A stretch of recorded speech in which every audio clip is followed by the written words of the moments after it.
નમસ્કાર, star India TV ન્યૂઝમાં આપનું હાર્દિક સ્વાગત છે। હું છું હેમલતા ત્રિવેદી। આપ જોઈ રહ્યા છો સ્ટાર ઇન્ડિયા ટીવી ન્યૂઝ, સત્યની વાતે સત્યની સાથે। તારીખ 25/6/2026 ના રોજ દેસાઈવાડા પ્રાથમિક શાળા ખાતે પ્રવેશોત્સવ, કન્યા કેળવણી અને વૃક્ષારોપણ કાર્યક્રમ ઉજવાયો।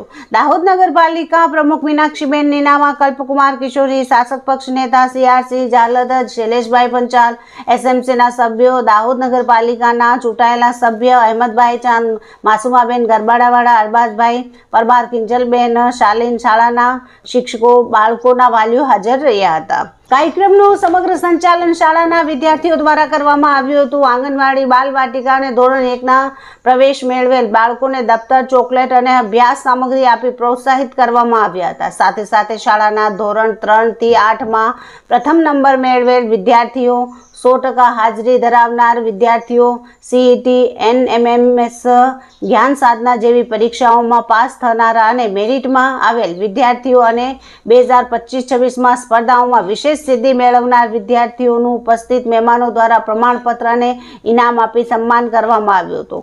શાળાની 2 બાલિકાઓ દ્વારા બેટી બચાવો બેટી પઢાઓ અને સ્વચ્છ દાહોદ સ્વસ્થ દાહોદ વિષયો પર અમૃત વચન રજૂ કરવામાં આવ્યું હતું। શાળાની શિક્ષિકા બહેનો શ્રીમતી જ્યોતિબેન સોલંકી અને નીલમબેન જાદવ દ્વારા સરકારશ્રીની વિવિધ યોજનાઓ, શાળાની સક્સેસ સ્ટોરી અને આભાર વિધિ રજૂ કરવામાં આવી હતી। ઉપસ્થિત મહેમાનો દ્વારા વિદ્યાર્થીઓ સમક્ષ પ્રેરક વચન રજૂ કરવામાં આવ્યું હતું। કાર્યક્રમ પૂરો થયા પછી તેમના દ્વારા વૃક્ષારોપણ કરવામાં આવ્યું હતું। આ રીતે દેસાઈવાડા પ્રાથમિક શાળામાં ખૂબ જ ઉત્સાહ અને ધામધૂમપૂર્વક શાળા પ્રવેશોત્સવ અને કન્યા કેળવણી મહોત્સવની ઉજવણી કરવામાં આવી હતી। Star India TV news reporter Kishorsinh Solanki, જિલ્લા દાહોદ।